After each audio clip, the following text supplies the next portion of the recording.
Secara umum bahwa ari-ari itu adalah penyokong kehidupan sang jabang bayi saat dalam rahim. Kalau dikatakan ari-ari ada rohnya, enggak, tentu ada, karena kalau enggak ada, enggak hidup.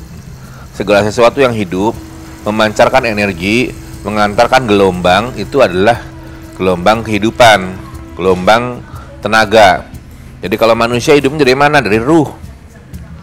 Ruh itu energinya disalurkan kemana? Ke seluruh tubuh, salah satunya ke ari-ari, supaya dia bisa berfungsi menghidupi si bayi. Kalau ada pertanyaan, kalau setelah bayi itu terpisah dengan ari-arinya, adakah kaitannya lagi antara bayi-bayi dan ari-arinya tersebut? Jawabannya ada, karena ruhnya satu awalnya, jiwanya satu. Jadi ada ikatan antara sang bayi, sang jabang bayi dengan ari-ari tersebut. Dalam kehidupan nyata, kita seringkali melihat ari-ari ini menjadi cerita-cerita mistik. Ada pula orang yang mungkin kalau zaman sekarang sih udah nggak terlalu seperti dulu. Banyak orang yang bahkan kadang-kadang lahiran ari-arinya dibuang. Buang begitu aja, nggak ada manfaat sama sekali. Tapi ada beberapa tradisi-tradisi kuno yang mesti kita teladani sebenarnya. Kita mesti ingat bahwa di Indonesia ini banyak sekali suku-suku yang mempunyai aturan sendiri dalam memelihara atau mengurus ari-ari. Jadi ari-ari itu kembali lagi ada berbagai macam versi cara mengurusnya. Ada orang-orang zaman dulu yang dikubur, ada juga yang disimpan di tempat tertentu, diumpetin ya. Ada juga disimpan di bumbung bambu. Ada juga yang memang dilakukan pada proses ritual tertentu. Misalnya seorang ayah yang tidak ingin kehilangan anaknya, supaya anaknya selalu nurut sama dia. Biasanya ari-arinya dipegang gitu.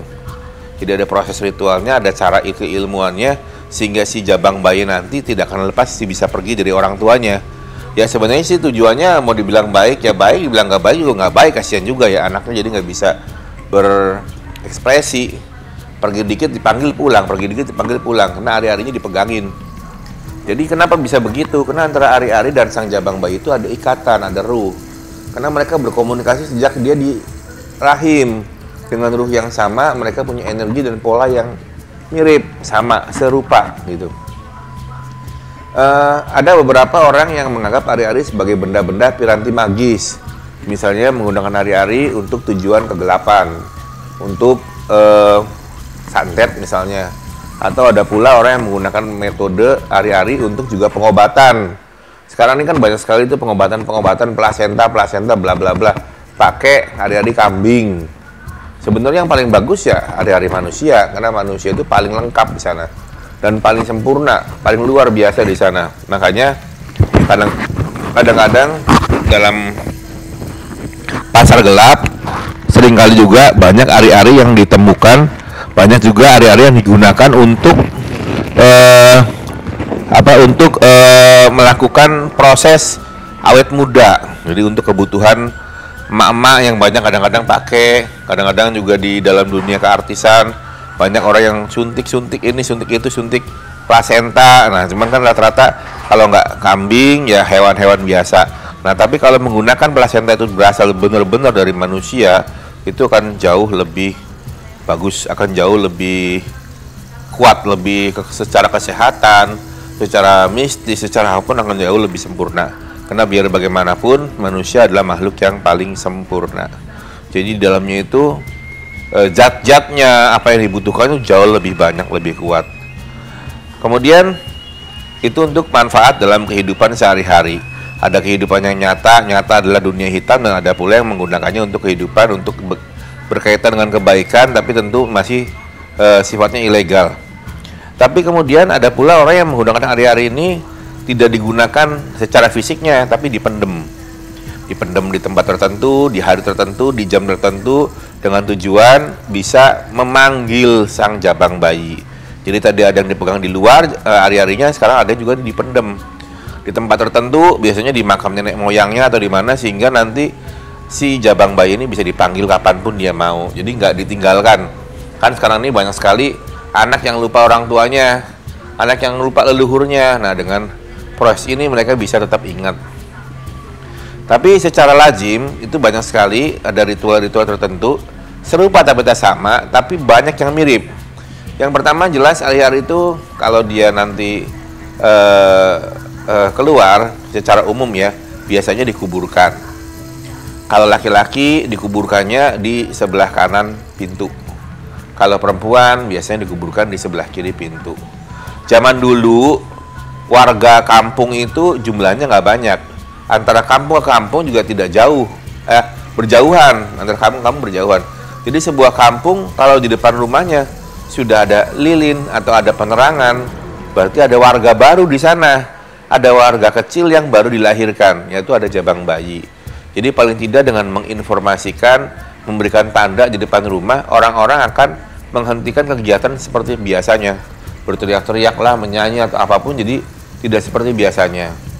Jadi kalau yang tradisi kuno itu, yang tradisi-tradisi terutama orang-orang Jawa, itu biasanya hari-hari setelah dibersihkan, itu dibersihkannya pakai garam krosok tuh, garam yang kasar. Dibersihkan, kemudian ditaruh di kain kafan, kemudian ditaruh di kendi tanah. Ditaruh di kendi tanah. Nanti di sana hari-hari tersebut diberi bumbu, diberi asam, gula, garam dan lain-lain lah, dikasih bumbu-bumbu. Kemudian dibungkus, ditaruh di dalam kendi. Kemudian dipendam kurang lebih 1 meter atau setengah meter sampai kira-kira aman supaya tidak dimakan oleh hewan. Karena kalau misalnya membusuk, bau busuk yang keluar biasanya digali sama kucing atau sama anjing dan dimakan. Oleh karena itu, mendemnya harus rapi dan bagus.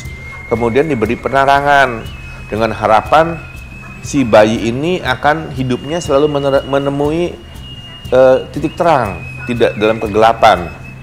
Diberi kelambu supaya terhindar dari gangguan-gangguan dari luar, nggak kena nyamuk. Diberi pagar supaya ada pagar nanti yang memagari perbuatan si anak. Jadi semuanya ada filosofinya. Kemudian diberi lampu, pakai kelambu, dipakai pagar, ditaruhnya di depan rumah, dalam tanah. Jadi kalau laki-laki sebelah kanan, yang kalau perempuan ada di sebelah kiri. Ada pula yang sebelum dikuburkan diberi kembang baru dikubur, juga ada.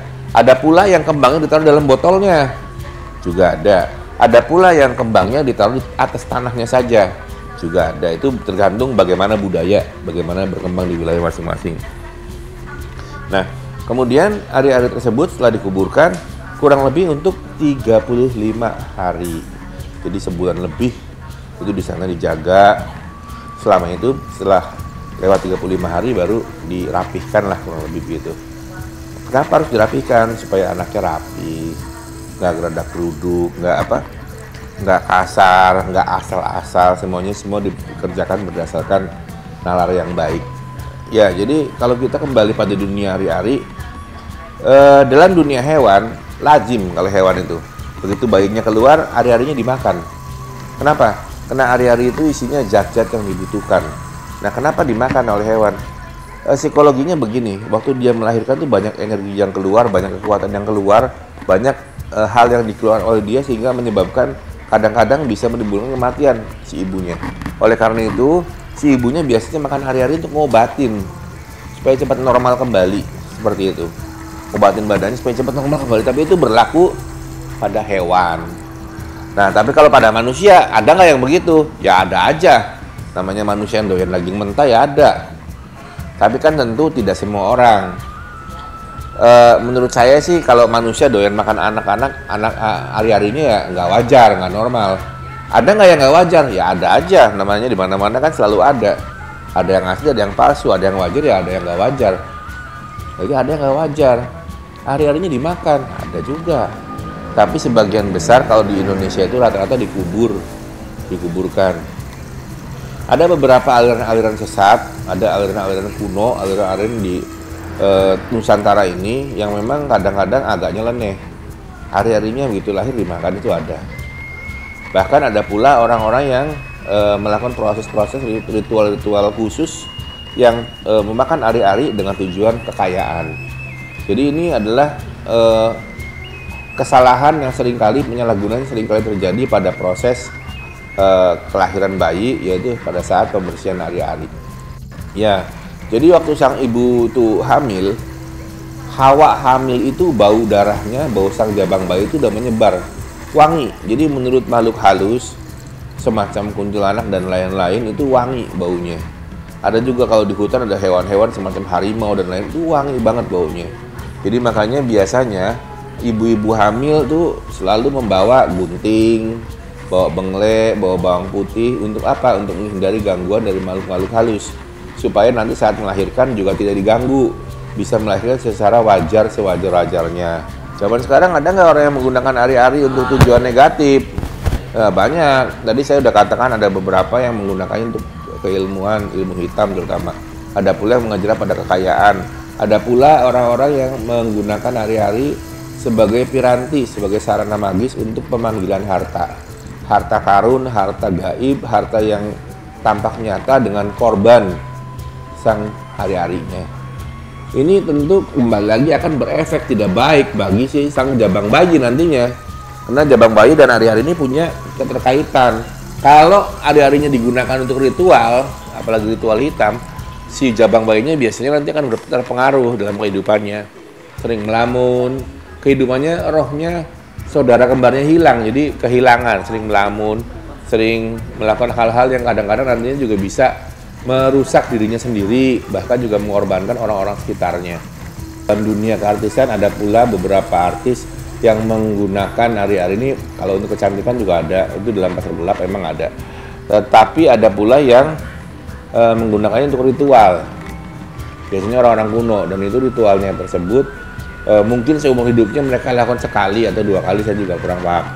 Yang jelas ari-ari tersebut dimakan mentah-mentah, ya belepotan seperti hewan. Makan ari-ari, belepotan kan barang mentah ya, dan itu kan amisnya luar biasa. Seperti itu. Tujuannya supaya laris, supaya laku, punya uang banyak, harta banyak berlimpah, karirnya meningkat terus, tidak turun-turun. Ya pesan buat ibu-ibu, ya kalau bapak-bapaknya pulang kerja dari kantor ya siapanya tempe goreng aja, jangan ari-ari yang digoreng.